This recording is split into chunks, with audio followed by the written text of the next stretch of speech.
She was nice and had a very calm approach to herself. And during that time that you knew her and would interact with her, did you ever notice any changes in her pattern of speech or rate of speech? No. Was she pretty consistent in her behavior and speech patterns throughout the years that you knew her? Yes. After Ms. Clancy had Cora, were you still in contact with her at that time? Yes. And just to kind of get it out of the way, were you in contact with her all the way up through January of 2023? Yes. Okay. And so after she had Cora, did you notice any changes in her demeanor? No. Did you notice any changes in her behavior? No. Did you notice any changes in her speech patterns? No. After she had Dawson, did she talk to you about that delivery and how that went? Yes. And what did she tell you about that? That was more of a difficult delivery than the one she had with Cora, that she would maybe need to take some time to recover prior to thinking about having a third child. And during that time after she had Dawson, did you notice any changes in her behavior? No. Or her demeanor? No. Her speech pattern? No. Was there anything about your interactions with Lindsay during that time that caused you to have concern about her harming herself or someone else? No. And then after she gave birth to Callan, did you notice a change in her demeanor at that time? No. Or her behavior or rate of speech? No. Did you see her in Connecticut in November of 2022? Yes. And why did you see her then? What was happening?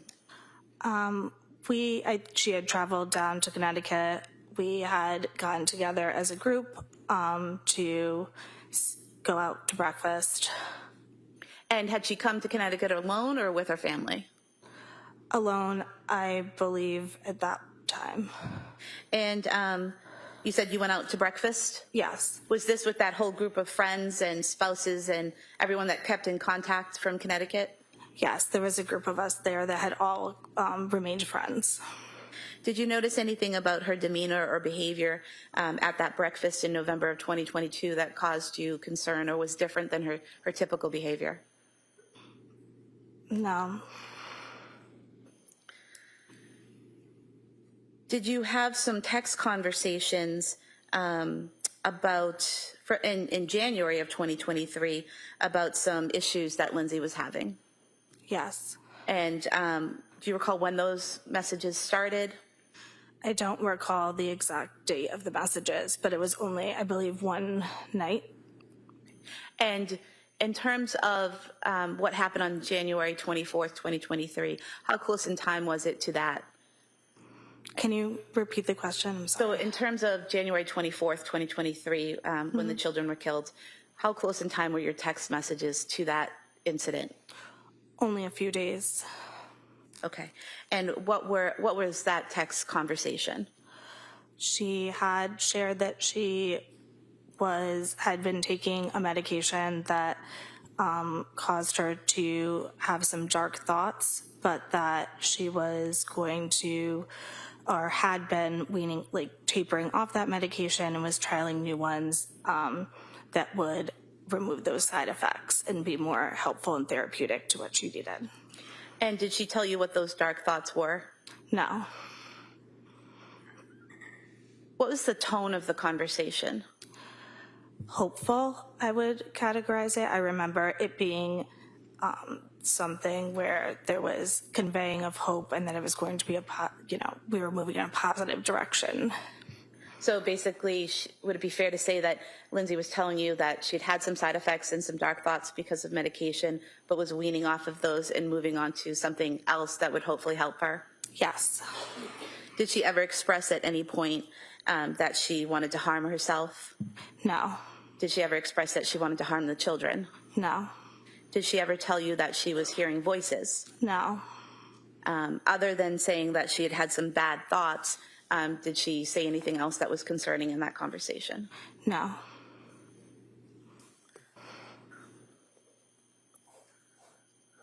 I want to direct your attention to March of 2023. Did you visit Ms. Clancy while she was at the Spalding Rehabilitation Facility? Yes. And how was that arranged? At the request of one of her family members who reached out to see if I would like to come visit. And you traveled to Massachusetts and visited Lindsay at the Spalding Rehab Center, is that right? Yes. And what did you do there with Lindsay that day? We made small talk. We played Uno. It was a pretty basic visit. When you say you made small talk, what did she talk about? I remember her asking about my daughter. I remember her asking about any updates to life events for our friends. We talked about some hobbies that she was doing while at Spalding and then played a game. Do you remember what hobbies she was doing at Spalding? I can't recall specifically now. At any point in time, did she mention the death of her children? No. At any point in time, did she break down in tears and cry about her children? No. What was her affect during that meeting?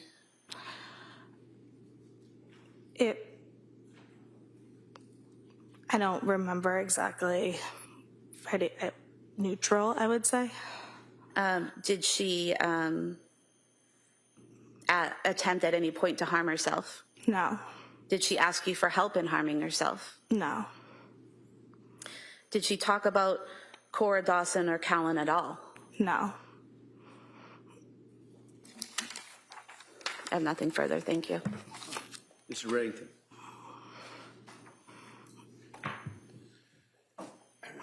Good afternoon.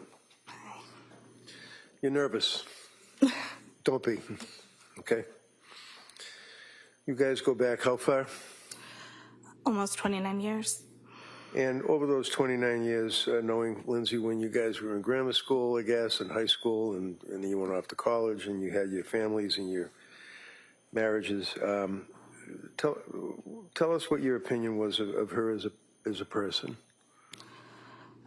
I knew her as a good person, a good friend, a good mom. And you had occasion to see her with her kids and how she acted with her kids, Cora, up till Callan. Yes. And did you ever observe anything out of the ordinary, or did she appear to be a loving person and taking care of her kids? I never saw anything out of the ordinary.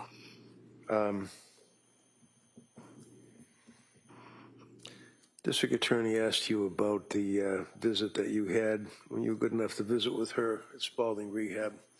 And this was when, in March of 23? Yes.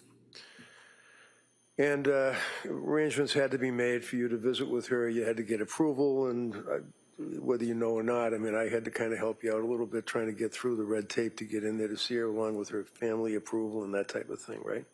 I don't recall any of that. But you were able to get in. Yes. To visit with her. And this would have been in the beginning of March, if you know, the middle of March, the end? I don't recall the exact time.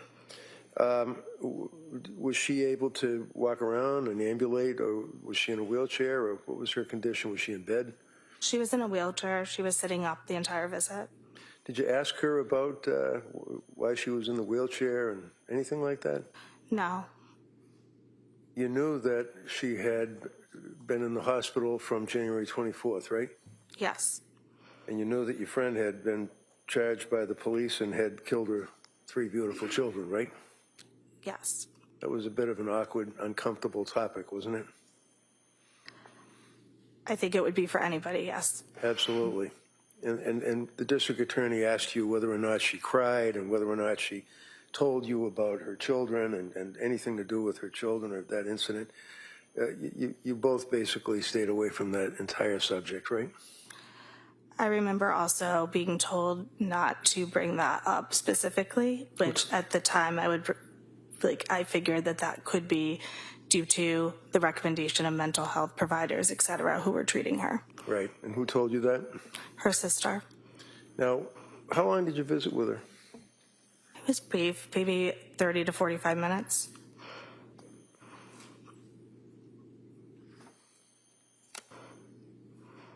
That's all I have. Wait a minute.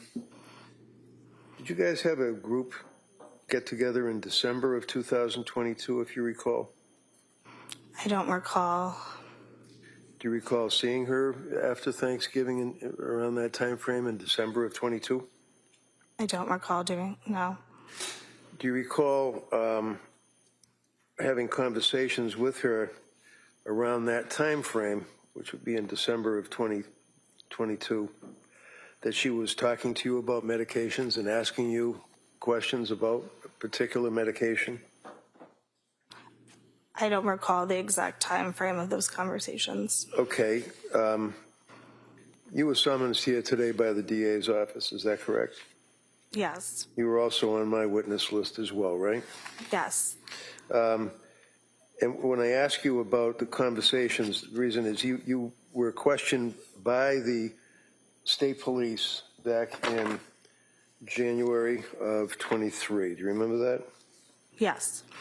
And one of the troopers had asked you whether or not you had any conversations with Lindsay, your friend, about medications, and you indicated that, and I quote, page 12, she knows that I'm pretty open about mental health, that I'm a big advocate of mental health, and she asked me if I knew, like you know, if I had tried a medication. Do you remember saying that? Yes. Okay.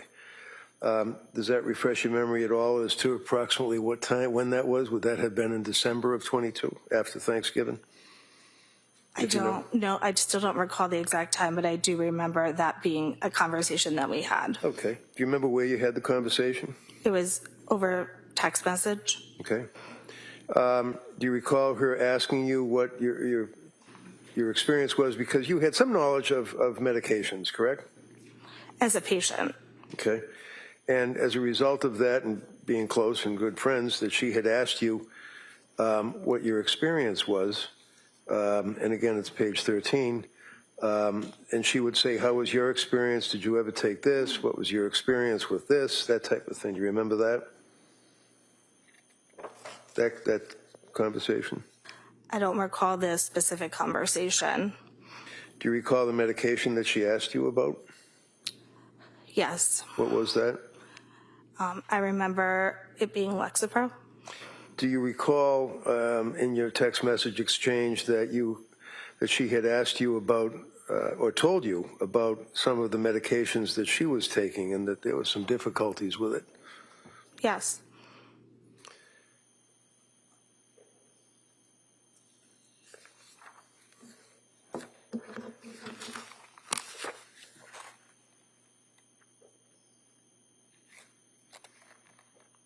Do you remember that she had asked you whether or not you had noted or if you were aware of any side effects of medications? I don't recall. And after those text threads and with that understanding, being as close to Lindsay as you were, she then confided in you that she was having dark thoughts, as I think was the expression. That was a long time after the conversation that we had had about the medication. I do remember that being the first time I had heard any concern around her mental health up until that point. Okay, and what point was that, if you remember? Can you restate the question? Sure. Let me ask it this way. When she told you that she was having problems or difficulties with the medication and when she was telling you that she was having dark thoughts, do you remember when that was? Towards the end of January 2023. Okay. Do you remember, was that in person or was that a message, text message? Over text message. Did she explicate or did she explain what the dark thoughts were? No. And the next time you saw her after that was at the hospital rehab, correct? Yes. Thank you, ma'am. That's all I have. Counsel? All right, thank you, ma'am. You may step down.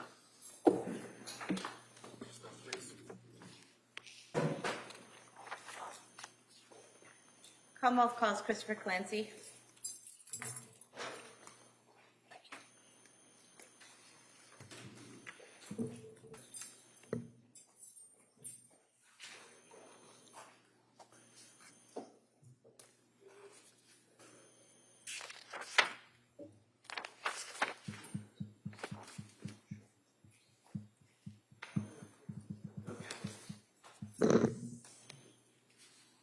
afternoon, sir. Can you stop right there, raise your right hand for the clerk, please? Good afternoon. Do you solemnly swear that the testimony in the evidence you will give to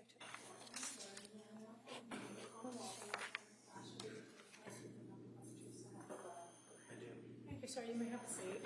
Start, please. Thank you. Is this my water? Yes. Okay. Good afternoon, sir. Good afternoon. Hi, call off. Thank you. Good afternoon. Can you please state and spell your name for the record? Say that again, I'm sorry. Could you please state and spell your name for the record? Yes, Christopher William Clancy, CHRISTOPHER, WCLANCY. And what's your date of birth? 7/26/61, Where do you live? Situate, Mass. And do you work? No, I'm retired. What did you do before you retired? I was a plumbing contractor. Is Patrick Clancy your son? Yes. When did you first meet Lindsay Clancy? I don't know what the year was, but I believe I met her for the first time at my at the cottage in Hull. That was my parents' house, and I believe that's when I met her. I think he brought it down there. Was that before or after she and Patrick had gotten engaged? That was before. And eventually they got engaged and got married, correct? Correct. And had 3 children, correct? Correct. So I want to direct your attention to the time frame after Callan was born in May of 2022. Did you have a chance to observe Lindsay interact with Callan? Yes. And what was Lindsay like with Callan? She was very mothering. And was she protective? I would say yes, like any mother would be. Do you recall describing her previously as very protective of him? I would say that she was very protective of him. Was she, in terms of how protective she was of Callan versus Dawson and Cora, was she more, less, or the same? I would say she was more of the same when the babies were little, when the babies were young. So was that something typical when she would have one of the children? She'd be very protective when they were first born? Yes, I think that's like any other mother, though. And how often would you see the family? We saw them regularly. They lived not too far from us. They lived in Weymouth first, and we saw them regularly. And then eventually they moved to Duxbury? Yes. And directing your attention to the time frame between November 16th, 2022 and Thanksgiving of that year, did you see them at your house?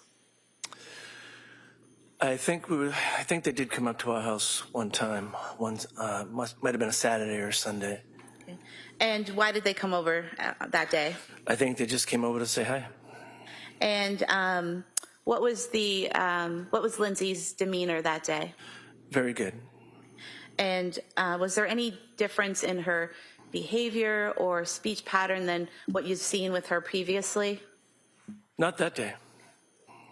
And how was that visit? Very good. Did you then see them at or around Thanksgiving? Yes, we did. Okay. And where was that? That was at my daughter Laura's house in Hamilton. I'm sorry, I didn't mean In to. Hamilton. And did you interact with Lindsay that day? Yes. What was her demeanor that day? She seemed a little, how do you say it? Let me think for a minute. She seemed quiet. Okay. And did she seem to interact with everyone there as she normally would? Yeah, she was very close with my daughters and her sister-in-law. Do you recall them wearing coordinating shirts that day? I think so. And during dinner that day, did you make observations of Lindsay getting the kids settled down for dinner? I did. And did you see her interact with Dawson? Yes, I did. And can you describe that interaction, please? Mm-hmm. She was getting a little frustrated. Dawson was being a little silly, and she was trying to get him to sit down. And she was just a little bit getting frustrated with him, and I noticed it, so I got up to help her. And when you saw her getting frustrated with him, did you see her do something to get him seated? She took him by the arm to get him seated. It wasn't anything crazy. Right. You know. It's not like she hit him or anything like No, that. no. Right? She just took his arm and guided him to the seat. Is that correct? Correct. But you could see that she was frustrated. I correct? could. And so you stepped in to help her, right? Correct. And what did you do to help? I got her a plate, I believe. There were a lot of people, so it was just a little chaotic. Now, directing your attention to the weekend before Christmas 2022, did you stop by their home that weekend? I believe we did, yeah. And who was there? Her parents. So it'd be Lindsay's parents, Lindsay, Patrick, and the kids? Yes. And were you by yourself or with your wife? I was with my wife. And was there a specific point for everyone stopping by and gathering that day? I don't recall that. Okay. Were you and your wife checking in or helping out that day? We might have just been going down to check on things. Okay. Did you know that there were some struggles going on at that point? I did. And did you know that Lindsay was, specifically Lindsay was having some struggles at that point? Yes. Did you stop by again a few nights before Christmas? I thought that's the night you were talking about. Yes, I guess we did. Okay. And when you stopped by the night before Christmas, do you recall who was there that day? I think the same people, but I'm not positive. So Lindsay's parents, Lindsay, Patrick, and the kids? Yes. And what was Lindsay's demeanor that day? It was okay. It wasn't terrible. Do you recall testifying previously and saying that she seemed like she was in good spirits? Yes. Would that be accurate? Yes. And when you were there at the house that day, did you make plans for the following day for Christmas Day? Yes, we made plans to go to Mass. And who was going to go to Mass? Lindsay, Patrick, the kids, my wife Sue, and me. And did you all, we'll strike that, the following day on Christmas, did you go over to Lindsay's home before going to Mass? Yes. Okay. Did you all gather for breakfast? I don't recall. And let me approach. Page 33.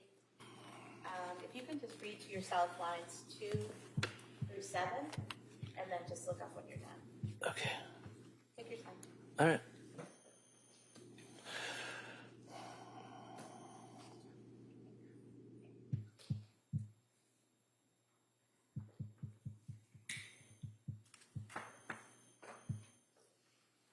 Okay. Does that refresh your memory, sir? Yes. So did you go over that day for breakfast? Yes. And how was Lindsay's demeanor that day? It was good. She looked beautiful. She had a beautiful dress on. And do you recall saying previously she seemed very happy that day? Yes, she did. And after breakfast, did everyone go to church as planned? Yes. And how were the children in church? Fantastic. Very well behaved. Very well. And then after church, did you have a conversation with Lindsay outside of the church? I think we talked a little bit. I don't remember what we said, but we were going our separate ways. Do you recall saying previously that Lindsay said she was glad she came and she really loved it? Yes. What was her demeanor while she was engaging with you after Mass? She was quiet. She said that she liked the Mass, and she was really happy that she went. And do you recall saying before that,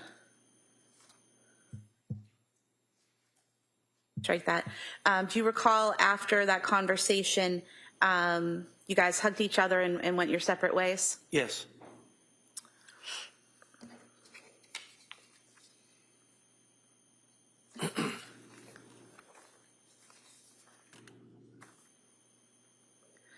Did you see the family again after Christmas?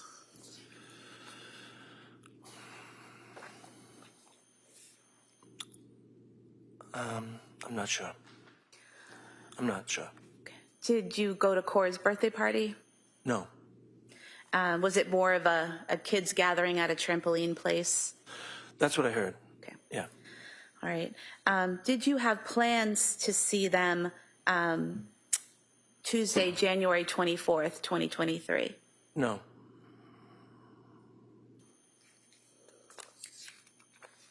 Do you recall saying previously that there were plans to get together for dinner that night, but they changed because your wife had plans with her brother? No, we never had plans to go there Tuesday night. They asked us to come to the Tuesday night, but we already had plans with Sue's sister Joan. Okay, so there weren't set plans, but you were asked to come to their house that night. Yeah. Okay. And then you couldn't go because you had other plans. Right, we were going to make it for Friday. Thank you for clarifying that. In terms of your interaction with Lindsay and Patrick and the kids, while there were some struggles going on, did you and your wife offer to take the kids to your house overnight to kind of give them a break? I did mention that to my son. And was that offer declined? Yes. And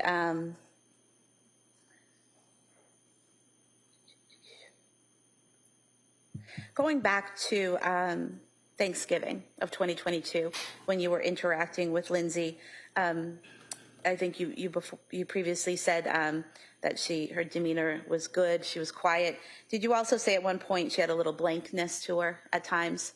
She seemed to at times. And can you tell us what that was? Just like a stare. Kind of staring off into the distance, distracted? No, just not totally interacting, just sort of. Okay. So at some points. Almost like nervous, kind of like. Nerves. Almost just like, something like that. Okay, so at some points she was staring a little bit, seemed a little nervous, but then in other times she was interacting with everyone as she normally would? Pretty much. Okay.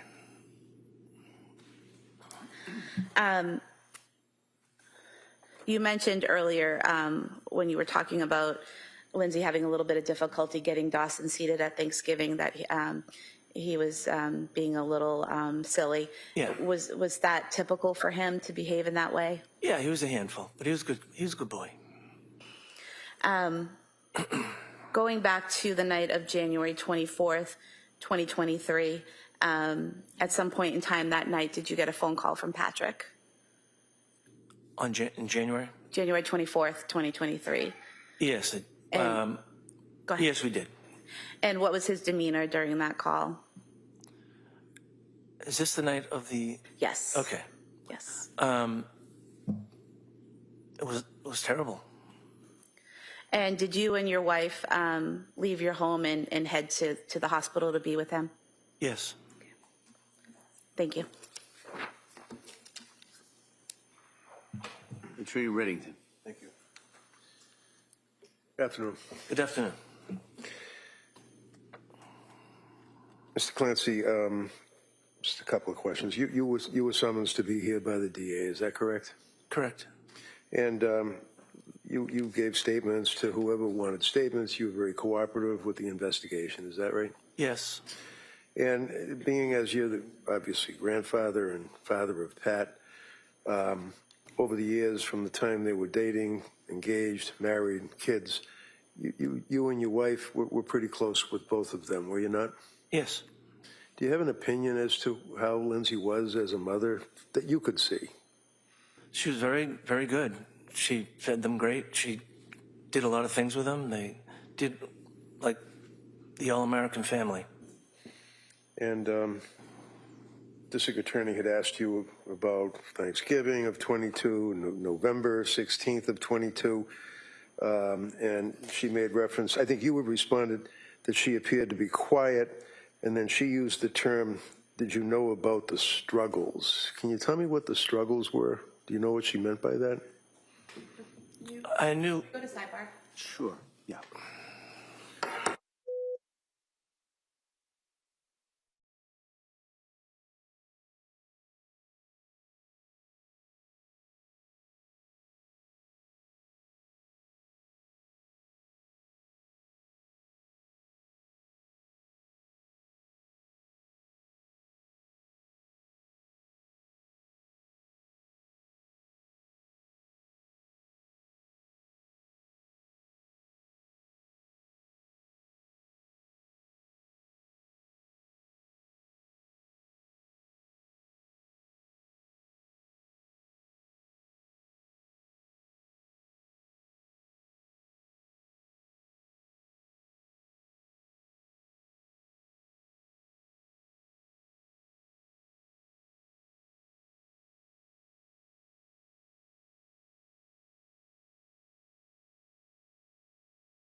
Thank you, sir. I think I was asking you about the word "the struggles," and can you just tell the jury what was meant by the struggles? I knew she was having a hard time sleeping. I knew she just didn't feel well. I know she had gone to the emergency room where my wife was working. Those types of struggles. And just so, obviously for the record, your wife would be Sue? Yes. And she's a nurse, labor and delivery at South Shore? Yes. And did Lindsay confide, to your knowledge, yes or no, to your wife about some of her issues as a result of which your wife referred her to a person to speak to? Yes. Do you know who that person was? I don't remember the person's name. Okay, would that be the South Shore Perinatal, I think is what it's called? Yes. Okay. And understanding that you're the father-in-law, would you agree that the two of you and Lindsay, had a pretty good relationship? Yes, very good. And you told us about November 16th and then Thanksgiving of 22 and then up until Christmas and then after Christmas, and the time frame actually right up to January 24th. You guys were supposed to get together that night, right? Correct. Well, no, we weren't. We were asked to come to dinner that But night. you had other plans? We had other plans. Okay.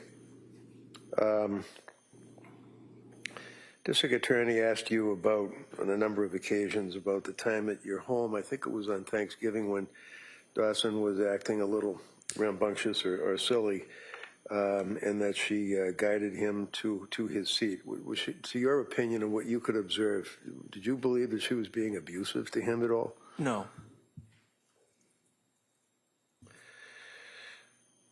And you know her mother and father as well, correct? Yeah.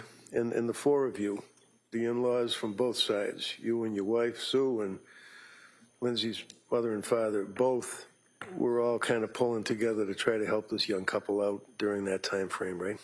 Yes. And your son, Patrick, he was very concerned about his wife, was he not? He was. And he confided in you on a number of occasions. Yes. I'm sorry, sir. Thank you. Como? Nothing further. All right, thank you, sir. Let me sit down. Thank you.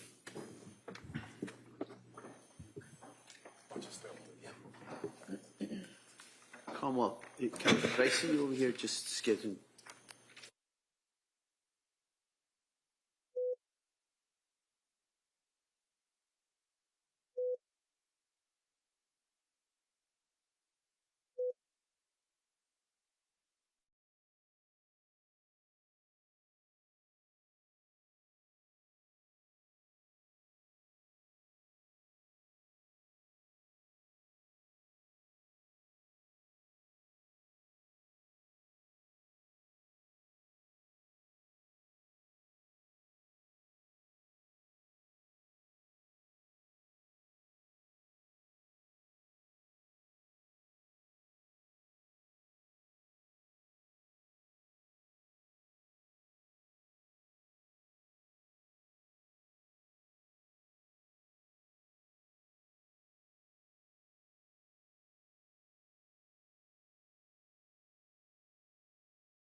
Start the next witness for just a couple of minutes. And we're going to break till 2 o'clock.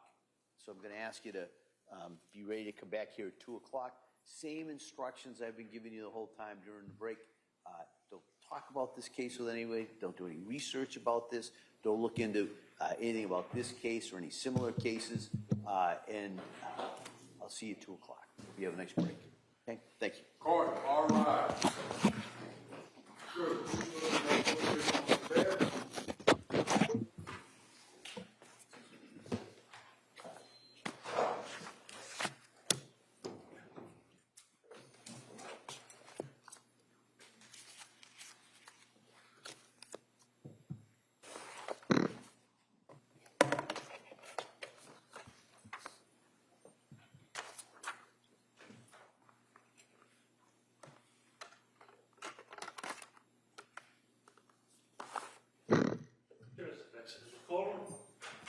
So we'll be in recess on this matter till 2 o'clock.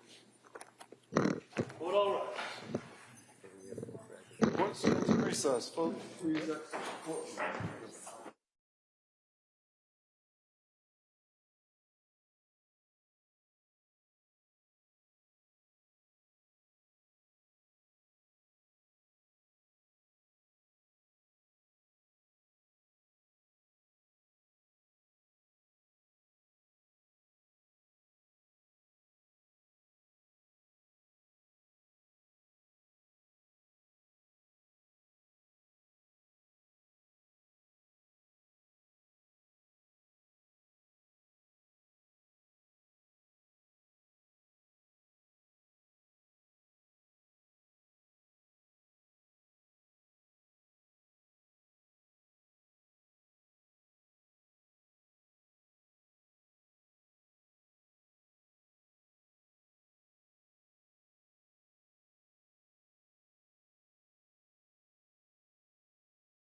court is back in session. You may be seated.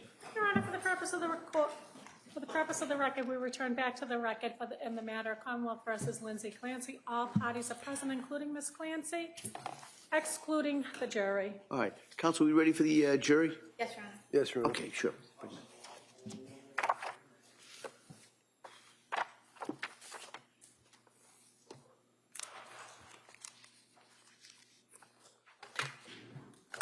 Court, all rise. Jurors enter.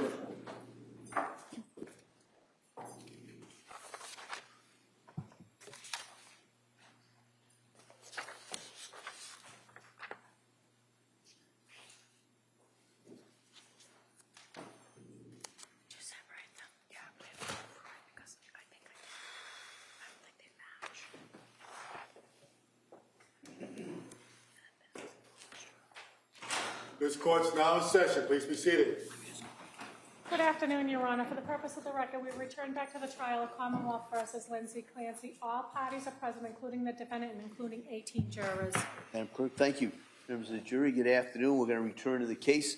Attorney Sprague. Thank you, Your Honor. Commonwealth calls Kyle Carney.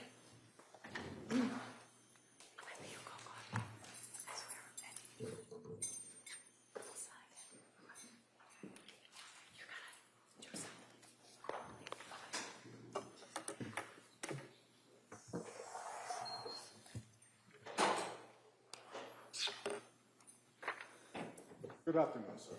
Stop right here. Raise your right hand to the clerk, please.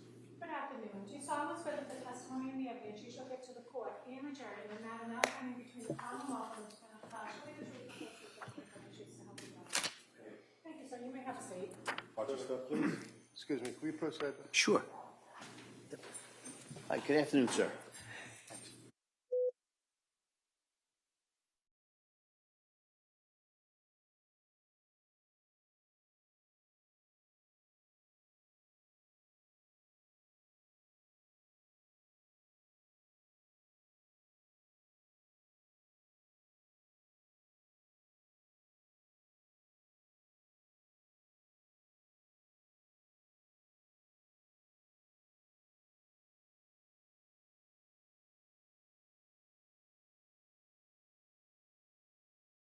You remain friends after school?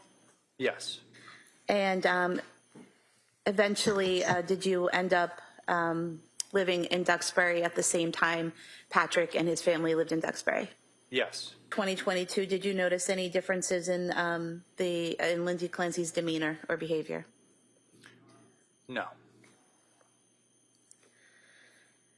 Throughout the fall of 2022 into the beginning of January 2023, would you see Patrick Clancy? Yes. How often did you see him? Again, maybe once a month, maybe. And directing your attention to Sunday, January 22nd, 2023, did you have a small gathering at your home? Yes, their family came over to my house. Okay. And when you say their family, are you talking about Patrick Clancy and Lindsay Clancy? And Cora and Dawson, too. Callan didn't join them? No. Was he home with Lindsay's parents? Yes. And what was the purpose of gathering that day? To socialize. It was a nice day out. I was having a fire to burn some brush in my backyard, and thought it'd be nice to invite them to come over and get the kids out and enjoy a nice day. And what was Lindsay's demeanor that day? I'd say quieter than normal.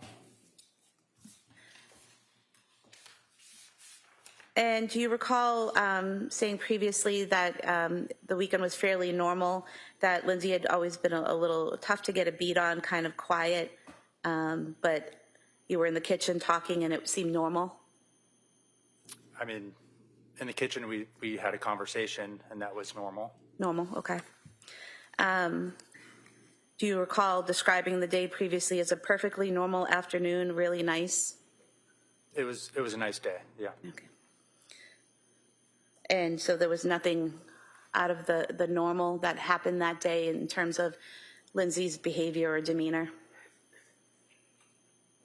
Her behavior, demeanor appeared normal. Okay. Did you have any problems communicating with her when you had conversation in the kitchen? No. How long was the family there at your house that day? Maybe a few hours. And during that time, I believe you described it previously as a normal, great day. Would that be accurate? Yes. Okay. Thank you. Mr. Reddington? I have no questions. Thank you, sir. All right. Thank you, sir. You may step down. Thank you. Thanks. Watch your step, please.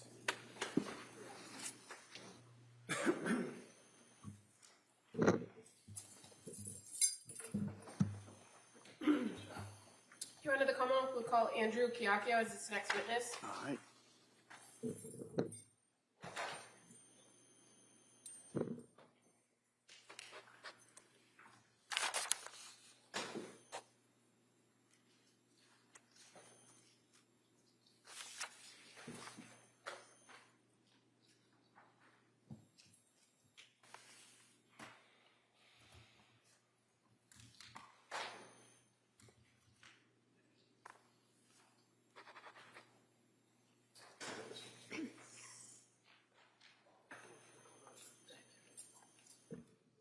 Good afternoon, sir. Stop right there, raise your right hand to the clerk, please. Good afternoon. Do you solemnly swear that the testimony and the evidence you shall give to the court and the jury, no matter what kind of between the Commonwealth and the defendant, shall be true and the Thank you, sir. You may have a seat. All right, good afternoon, sir. Good afternoon. Counsel. Thank you. Good afternoon, sir. Can you tell the jurors your first and last name? Andrew Kiakio, Can you please spell your last name for the record? Chiachio. And what do you do for work? I work for the state police And how long have you been with the state police? since December of 2013. And what's your current assignment? I work for the Plymouth County State Police Detective Unit. How long have you been with the State Police Detective Unit? 5 years. And what's your current rank? Sergeant. I'm going to draw your attention back to January 24th of the year 2023. Were you still working for the State Police Detective Unit with the District Attorney's Office then? Yes. And do you recall being called into an investigation in regards to an incident that happened in the town of Duxbury on January 24th, 2023? Yes. Were you assigned as the case officer for that investigation at that time? No. But you're aware that a number of the other troopers in your unit were all called out to do different parts of the investigation. Yes. Do you recall if you actually went first to 47 Summer Street? Yes, I did. Were you quickly assigned to go someplace else and do some follow-up investigation? Yes. And one of the places that you went on that night was the CVS in Kingston, correct? Correct. That would have been at 189 Summer Street? Yes. Why were you asked to go to the CVS in Kingston? To obtain surveillance video. And had you learned information that one of the homeowners, the Patrick Clancy, might have visited that location earlier in the evening? Yes. And so when you got to the CVS, did you contact somebody in the store in order to try to determine whether there was surveillance? Yes. And did you speak with an employee there? I did. Do you recall who you spoke to? Angela Kraus, she was the manager. Were you able to get access to the surveillance at that time? Yes. And were you able to observe the time on the surveillance at the store as it pertains to real time? Yes. So tell us how you determined whether the time was accurate. We look at the live feed and I compare it with my cell phone. And your cell phone is a department-issued cell phone? Yes. Did you notice any discrepancies in the timestamps? I did not. And after viewing the video surveillance there at CVS, were you able to see Patrick Clancy in the store at CVS? Yes. And fair to say you were able to track that he arrived at 17:32:32 and exited the store at 17:37:08. Yes. At some point, were you also asked to look for surveillance at a different location? I was. What was the second location? The 3V restaurant And where is that located? in Plymouth. And fair to say it's the address there's 10 Cordage Park Circle? Yes. What is 3V? A restaurant. Okay, and why did you go there? To obtain surveillance video. Again, based on information that you had available to you, did you believe that Patrick Clancy had visited that location earlier in the evening of January 24th? Yes. And when you went to the 3V restaurant, did you speak with 2 employees there? Yes. Were you able to access the video surveillance? I was. And while at the restaurant, were you able to confirm Patrick Clancy on their video surveillance? Yes. Now, as far as their video surveillance timestamps, were you able to observe the timestamps at that location? I was. And did you notice any discrepancies about the time? No. And what did you do to confirm the time? I compared the live feed with my cell phone. Fair to say you were able to determine that the video surveillance did confirm Patrick Clancy arriving at 17:54:14, that he paid for a bag of food and he left the store by the front door at 17:55:01. Yes. Now, in addition to gathering the video surveillance, well, let me back up for a second. So on one particular occasion, you were able to go and view the video surveillance, correct? Yes. At some later date, were you provided with copies of the video surveillance from both the CVS in Kingston and the 3V restaurant in Plymouth? Yes. And you brought that back to the state police? Yes, to the district attorney's video office. Yes. Okay. Now, as follow-up for this investigation, did you learn information about the route of travel Patrick Clancy took that night to go from his home to these locations? Yes. Did you do anything to try to ascertain approximately how much time it would have taken him to go to these locations from his home at 47 Summer Street? Yes, I mapped it on the Maps application on my iPhone. Now, do you recall when you did that? I don't. When you did this mapping of the locations, did it give you approximate distances and times between the locations? Yes. And fair to say, not knowing exactly when it occurred doesn't account for the time Patrick would have been there or any traffic or accidents or anything like that. Correct. Right? But as far as you could tell, you were just looking for approximate time frames. Yes, a general idea. Okay. Now, as part of this investigation, you also were involved in some interviews with potential witnesses. Yes. Is that fair to say? Including Paula Musgrove. Yes. And who's Paula Musgrove? The defendant's mother. Okay. And you also spoke to a former nanny of the Clancys named Elaine Flaherty. Yes. As well as the employees from CVS, Angela Krause and Soraya Sweeney. Yes. Did you also, or were you also present in follow-up interviews with all of the first responders to the home in Duxbury on January 24th? Not all of them, but a lot of them. So that would have been a majority of the paramedics/firefighters from the different towns? Yes. On June 12th of 2023, did you apply for and receive a search warrant for 47 Summer Street? Yes. And why did you ask for a search warrant then, in June of 2023?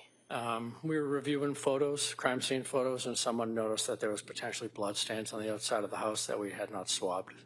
So to your knowledge, on the date of the incident on January 24th, the stains on the outside of the house were not swabbed and collected by the crime lab, right? Correct. Did you have further conversations with forensic scientists at the crime lab to determine the viability of obtaining additional swabs all those months later? At this point, it's hearsay and it's already been cross-examined about. Allow that, the question just yes or no. Did you speak to somebody, not the answer? So did you speak to somebody at the crime lab about the possibility of obtaining some biological substances from the home? Yes. And as a result of your conversations, did you then apply and were granted a search warrant? Yes. So subsequently, some swabs and shingles were collected from the home at 47 Summer Street? Correct. And were you present when that was done? I was. On May 15th, 2024, did you have the occasion to go to the Tewksbury State Hospital? Yes. And what was the purpose of going there? To collect DNA from the defendant.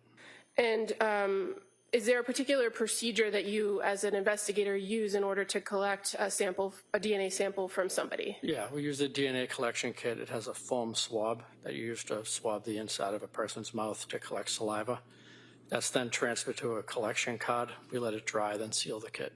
So the swab kind of looks like a lollipop? Yes. With a foam end? Yes. And you're trained on how to swab the inside of a person's cheek on both sides in order to obtain an adequate sample? Yes. And you did that in this case? I did. Who did you collect the sample from? The defendant. And that would be Lindsay Clancy? Correct. Were other people present when you did this? Yes. Who were they? Sergeant Josh McCalligan, DPH Police Chief Michael Riggs, and Attorney Reddington. What did you do with the sample that was collected from the defendant on May 15th, 2024 at the Tewksbury State Hospital? It was placed in a temporary evidence at the DA's office. Was that sample then later transported to the State Police Crime Lab? Yes. Now, another thing that you did in this investigation sometime later was seek search warrants to Facebook, or what's known as Meta, correct? Correct. As well as a particular Facebook group called Attachment Parenting for Littles. Correct. As a result of that warrant, did you receive data back from Facebook? I did. And were you able to confirm a Facebook page in the name of Lindsay Marie Clancy? Yes. Were you also able to confirm that there's a particular post by the person named Lindsay Marie Clancy, or the Facebook page Lindsay Marie Clancy, on May 5th, 2021, to the Attachment Parenting for Littles group? Yes. I'm just going to approach. May? You may. I have no problem with the foundation. No objection? Okay. I'm just going to show you a document. Is that familiar to you? Yes. And is this the Facebook post posted by Lindsay Marie Clancy on May 5th, 2021? It is. I'll move to admit this as the next exhibit. No objection? That may be admitted.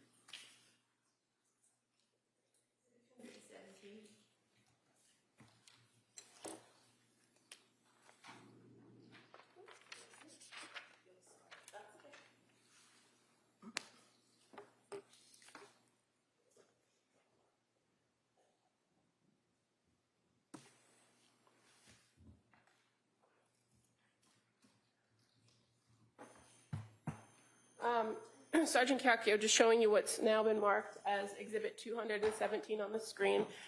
Is that a Facebook post from the Attachment Parenting for Littles Facebook group?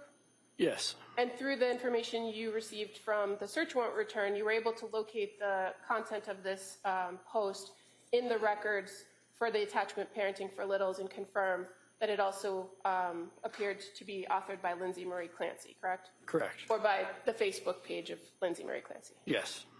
And fair to say it reads, "Hello, lovely parents.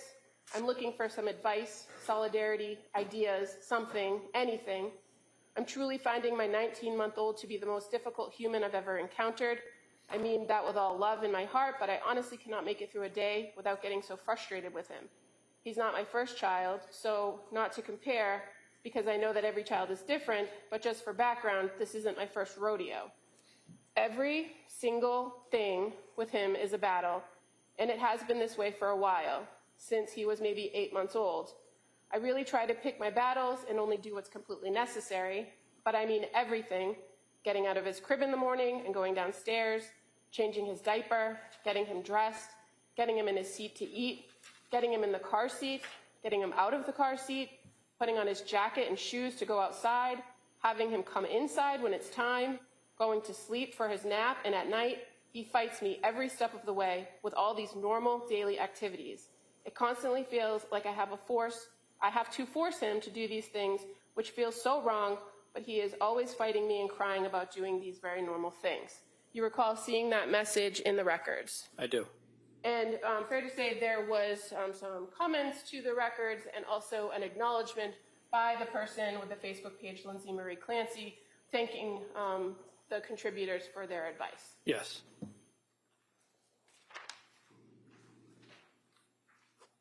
I have no further questions. All right. Mr. Reddington.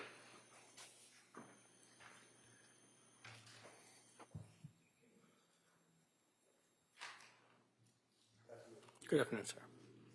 So this would be Exhibit 217, which is the Parenting for Littles post by Lindsay, correct? Correct. And this was back in May of 2021? Yes. And she was talking about her son, who at the time was 19 months old? That's correct. Now, as a state police officer, you know how to investigate things, right? Yes. You guys must have turned things inside out to find out if Lindsay Clancy was ever abusive to her son Dawson, right? That's correct. Found nothing, did you? No. Thank you. That's all I have. Anything on that? No, thank you. Thank you, sir. You may step down. Thank you, Your Honor. I'll just step, please, sir. Sure.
All right.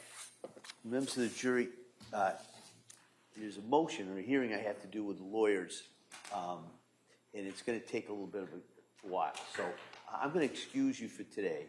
Come back tomorrow, 9 o'clock. One of the questions I asked over here was, where are we on the time estimate? All right. I'm told that we are on schedule, if not ahead of schedule, in regards to what we told you. All right. So I'm going to excuse you till tomorrow. We're going to stay here, do a few more things, and I'm just going to remind you,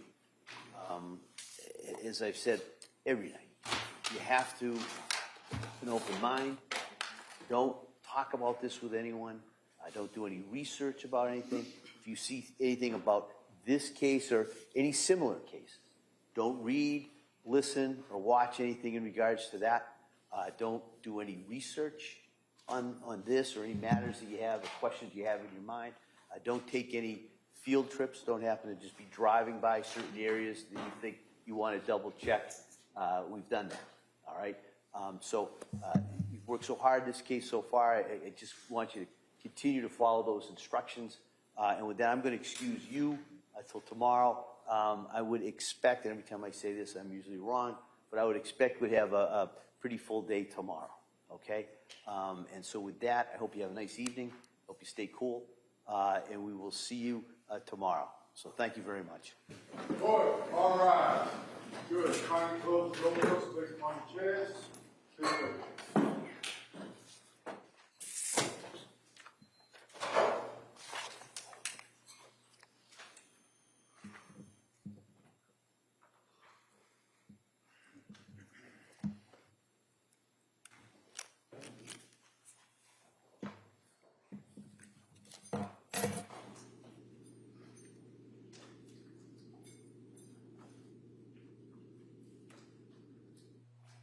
Jurors, I'd like to submit the court on this part of the session. Please be seated. All right. So we're going to be in recess until 3 o'clock. We're going to come back. We'll have a hearing on the defendant's motion for permission to call certain witnesses. And so we'll have a hearing on that at 3 o'clock. All right. So we'll be in recess. So basically, parties can kind of get themselves oriented in regards to that motion. So we'll be in recess. Court, all rise.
Court is back in session. You may be seated. Your Honor, for the purpose of the record, we return back to the matter of Commonwealth versus Lindsay Clancy. All parties are present, excluding the jury. All right. Well, what I wanted to do was hear the arguments in regards to the defendant's motion for permission to call witnesses. I know that this was filed this morning, but it's kind of hand in glove with issues that were raised a couple of weeks ago. At least mention the same witnesses. So I'm going to hear first from the defendant. They'll hear from the Commonwealth. I will probably take it under advisement and review some of the other documents, but I want to make this decision as soon as I can, so everybody kind of can plan on how they go based on the decision. So Mr. Reddington, let me hear you first on this. Thank you. Your Honor, obviously, I don't have to belabor the obvious. This is a murder trial, very serious business, and we've all been working very hard on the discovery, which, as you can tell, is voluminous. Hundreds and hundreds and hundreds of pages of state police interviews. And I mentioned, about with the government. They have cops. They have people going out and interviewing. They have videos. They have chemists. They have detectives. They have local cops. They want a cup of coffee. They can send 5 cops down the street to get one. I'm it, except for my son Patrick, who helps me out getting coffee, all right?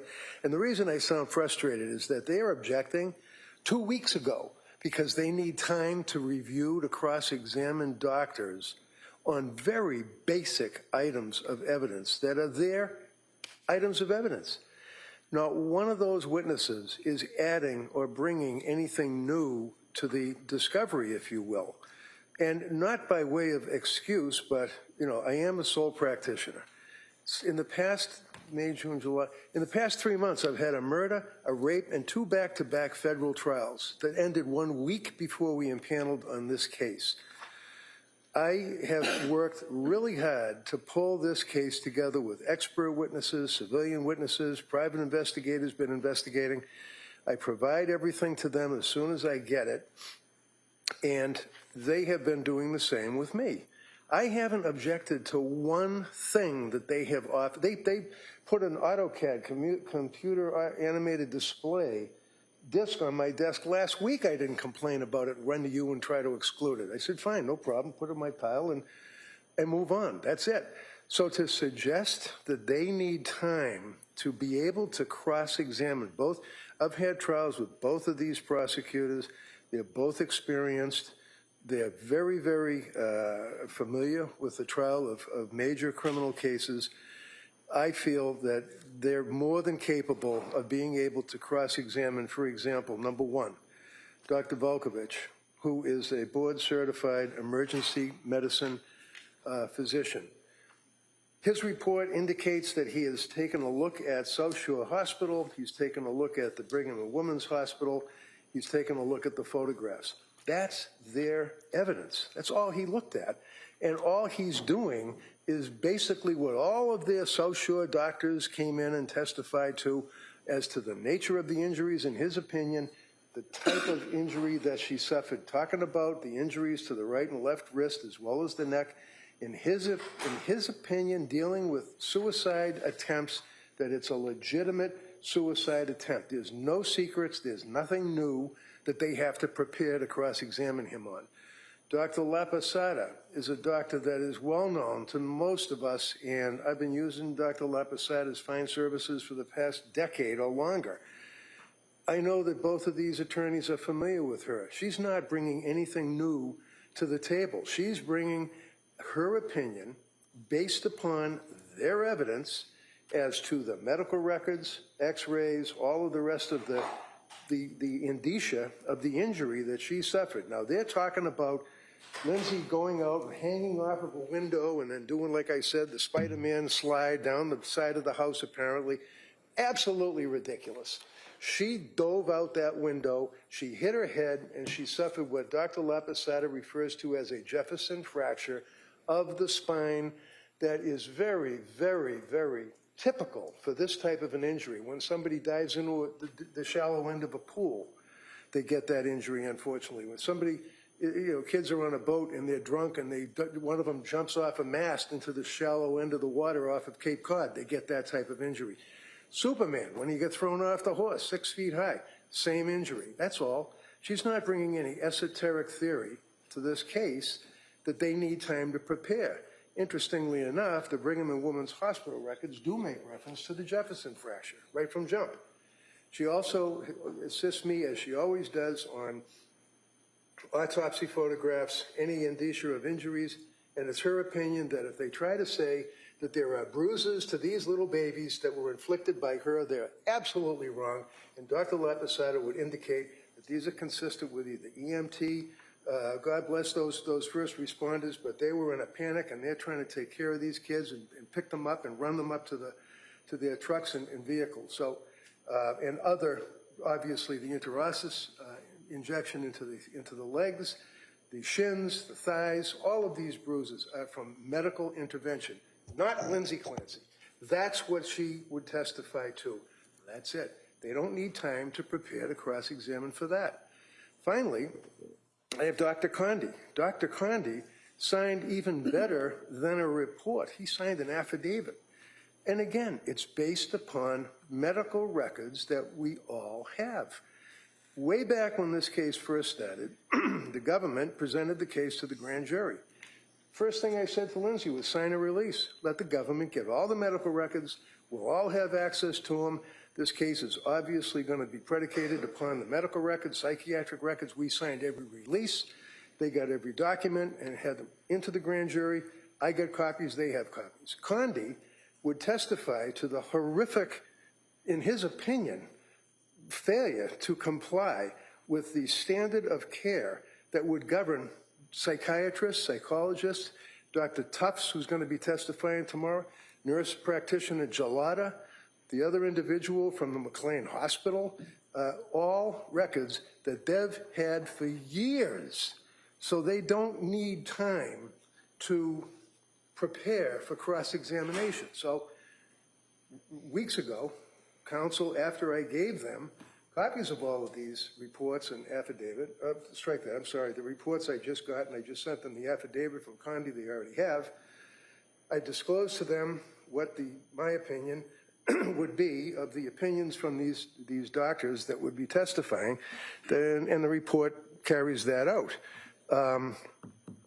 I suggest to the court that to strip Lindsay's ability to present evidence in support of her defense, number one, it would not be in the interest of justice. I'd like to hear a DA stand up and say, in the interest of justice in this case, because weeks ago we got this information and we're not prepared to testify, to cross-examine the testifying witnesses, I think even Your Honor would agree is a disingenuous argument. She came in and said to you, oh, Rule 14 matters, and it applies to the government just as it applies to the defense, and therefore you should exclude these witnesses. Well, if I messed up, and it's my trial schedule that caused me to not be able to have written reports of the stuff that they've had for years to prepare to cross-examine these witnesses, then it's my fault, and it deprives her of effective assistance of counsel, because that would then deprive her of her defense. This is a pathologist, an emergency room doctor, and a doctor who would testify to the standards that would apply to these doctors that they're going to call as their witnesses, which is another interesting fillip, if you will, where they're calling Tufts, Gelada, the other individuals from McLean, all treating physicians of her that are all lined up to come in and testify against her on this case. Fine, bring it. But at least give me the ammunition to counter it. Let me ask you this, I kind of go backwards. In regards to Dr. Condi, the affidavit really speaks more towards the standard of care. That's right. He's not giving an opinion of criminal responsibility. Right, but I'm struggling to see how that comes in. Now maybe. Well, he's the doctor that I'm using for toxicology. That's what I feel. But though, the reason I'm asking that is, I'm not sure in this case, is this the standard of care necessarily as relevant as to, in regards, as opposed to causation? Do you know what I mean? Well, yeah, I think the standard of care does speak to causation. He doesn't have to use it as standard of care. He can use it as his opinion as to the first doctor that she spoke to, Dr. Tufts, when she presents with a bipolar 1 presentation, and then Tufts prescribes an SSRI to her, which flies in the face of any rational psychiatrist and what they would prescribe and do. He's more than qualified to testify. That's a different question, and that may be more admissible than someone saying, oh, I found what the standard of care, and I find that this violates it. If we have got an expert who says, listen, I am qualified, I looked at these records, I disagree with that treatment, I'd be more inclined to allow that than to get into the standard of care, which is obviously consistent more with the civil world. So with that, I can reach out to Dr. Conde and have him delete reference to standard of care in his report and address the actual treatment as to an opinion as to its appropriateness.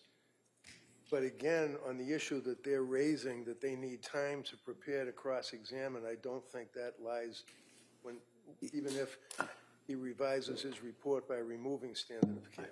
Well, let me ask you this, because I haven't had an opportunity. This is probably what I'm going to have to look at tonight. Is Dr. Conde adding anything to the expert disclosures that have already been made? Because I know there's disclosures. He's taking the medical records, Tufts, Gelada, McLean Hospital, and just commenting on the care and the treatment that was presented to her as a patient looking for help. That's all he's doing. He's not adding anything. He's talking about the prescriptions that were provided to her, the SSRIs, the antipsychotics, the benzodiazepines, all of that. That's what his opinion is predicated upon, which is all of the prescriptions that the government has already introduced into evidence and is well aware of. Right, but I know that the parties have already exchanged reports months ago, and I know that everybody did that. And I haven't had a chance to review specifically the defendant's reports. And is there an expert who is going to address these kind of issues already? No. Dr. Conde was my toxicologist and my physician that would give an opinion as to the appropriateness of the treatment that she received, especially as it relates to the prescriptions. I mean, Dr. Laposada is a pathologist. She has nothing to do with it. Dr. Zeisel is a psychologist. He has nothing to do with it. Dr. Resnick is a psychiatrist specializing in infanticide. He's not addressing that issue, and nor is Dr. Spinelli, who is a postpartum depression, postpartum psychosis expert. So Dr. Conde is my expert for toxicology and the level of care that she received. All right. Which guts the defense if their argument that they need time to cross-examine or prepare results in an exclusion. Okay, come on.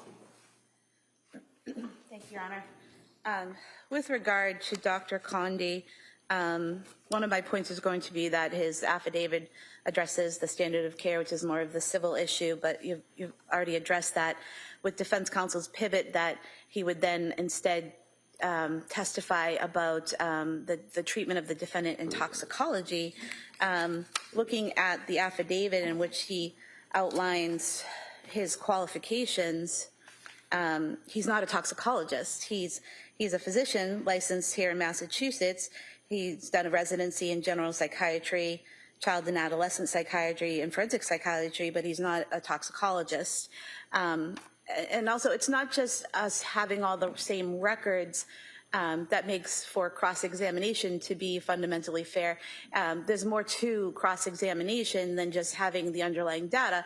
It's also knowing more about the expert, being able to look into their publications and their prior testimony and being able to prepare to rebut anything that they might testify to.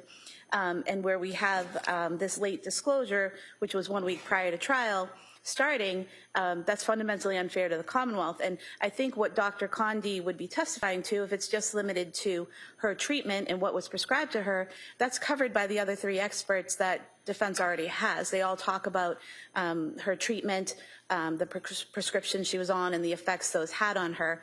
So I think that would be redundant, and it would be unfair to the Commonwealth to add this fourth expert to talk about the same things that the other three experts are going to talk about when we haven't had a chance to prepare for this particular expert.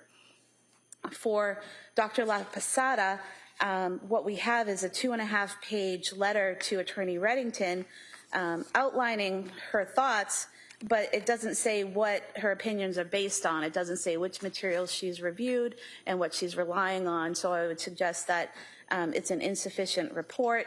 And again, with the delayed disclosure, for example, she talks about Jefferson fracture causing the injuries. Well, if we had this information previously and knew this is what they were going to argue, we could have obtained our own expert to talk about the mechanism of injury and Jefferson fractures and all of those things. But we weren't told until a week before trial that she would even potentially be a witness. And then we get this report on July 26th.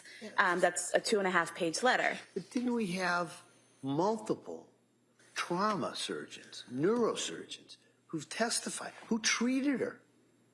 Couldn't someone just ask, is that consistent with, and that's pretty much, if I'm looking at Dr. La Posada's note, I'm not sure I would allow in opinions regarding whether or not it's a serious suicide or not, but she does indicate it's consistent with landing on somebody, on an individual's head. Well, Your Honor, we had a trauma surgeon from the South Shore Hospital testify who said that the injuries that Ms. Clancy sustained were a level 1 and she had to be transported to another hospital where doctors who were trained in those injuries could operate on her. So we didn't think that she would have the knowledge and the training and experience to testify about the nature of those injuries and how they occur. The trauma surgeon from Brigham and Women's Hospital is with the military and is overseas in the Middle East, and so was unavailable. But had we known that this was going to be an issue and they were going to allege this particular type of fracture, we would have endeavored to get another expert in replace of the doctor who treated her at Brigham and Women's. But we didn't know that this would even be an issue until a week before trial. And again, this letter is dated July 26th, and it doesn't tell us which records, which reports, or which what medical journals or training or anything that these opinions are based on. Well, that could be done by voir dire. I mean, the Commonwealth has at least inferred through their case that this was not a serious suicide attempt, right? I mean, and there's questions about whether or not somebody's hanging outside the window or not. And so why wasn't this an issue that the Commonwealth could have anticipated would come up? The position of the Commonwealth isn't that it wasn't a serious suicide attempt. It's that the methods that were chosen were insufficient to achieve the goal. And the reasons for that, we would argue in our closing. I don't think we have to disclose that theory at this point, but we've never said it wasn't a serious suicide attempt. We've never said it was a fake suicide attempt. What we've endeavored to develop from the testimony is that the methods that were chosen were methods that would be unsuccessful, but we're not saying it wasn't a serious attempt. And I think the reasons for that will become clearer when the doctors give their testimony. But it's our position that she was attempting to kill herself that night, and there are various reasons and factors where she was unsuccessful in killing herself, but successful in killing her children. But there's been all kinds of testimony regarding, it seems to be a dispute of whether or not she's hanging from the windowsill or goes out head first. There's some testimony that's been raised, even with the blood experts, things that she may have been hanging from the windowsill. Dr. La Posada, it seems what they're seeking in is those injuries are consistent with somebody who lands on their head. So would the court allow us to call a witness who's not on our witness list to rebut that evidence? Yeah, I would consider that. Sure. I would have no problem Yeah. with that. And this is kind of what, why I didn't make a decision on this earlier, because I had to kind of see how the case develops. And this issue of how this injury occurs is certainly, it's either been specifically and explicitly raised or inferred in multiple questions. Even to the length to the part of, the cuts and things like that. It's been over and over and over. So if the Commonwealth seeks to get somebody to rebut that, I would strongly consider that. And in regards to Dr. LaPosada's opinion, we may need a voir dire in regards to, but I wouldn't imagine the voir dire would take that long. It would be, did you view, the x-rays? I mean, that kind of an injury is probably pretty clear on the x-rays or the MRIs. If we could get a list from defense counsel on what she's basing her opinion on, so we can have our witness review the same material. Let me tell you right now, it's just simple. It's just the South Shore Hospital medical records, Brigham and Women's medical records that have already been discussed with the jury. Why don't we do this, just so it's clear, because when a witness is on the stand, it's much easier to have something in writing to say, is this what you relied on? So if you could get from Dr. LaPosada what she is relying upon to form that opinion, I'm like I said, I'm inclined to allow that opinion, and I would allow then the Commonwealth to present a rebuttal witness if they seek to. And just note our objection Sure. to that, but also the third expert, what we have here is a letter dated August 4th. That's a page and a half. That's not even signed by, I believe it's Dr. Volkovich. Yeah. I'm more concerned with that is whether or not the opinion is admissible. The opinion, as I see it, is he's reviewed the medical records, and it's his opinion these are injuries that commonly observed in, the quote is, serious suicide attempts. We could delete serious. Yeah, I mean, or even suicide attempts. That's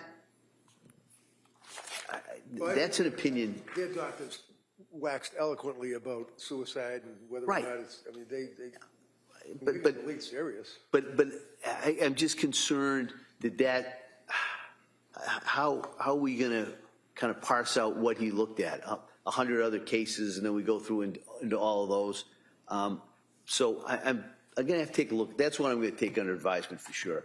That doesn't mean he may have other opinions I'm going to have to look at. I think he talked about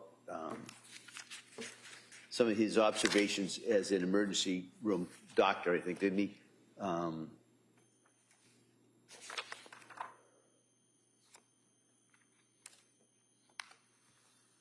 Yeah, I'm more reluctant to allow in that individual's opinion that this was a suicide attempt. So their South Shore doctors are able to talk about, superficial, as we've heard for a week now, but his opinion that it's consistent with what he's observed in his emergency room treatment is not admissible. No, that's not what I'm saying. Oh, I'm sorry. What I'm saying is that he can't necessarily give the opinion, I've looked at this, it's my opinion this was a suicide attempt. But he could certainly testify, I've looked at the cuts, these are, the phrase superficial.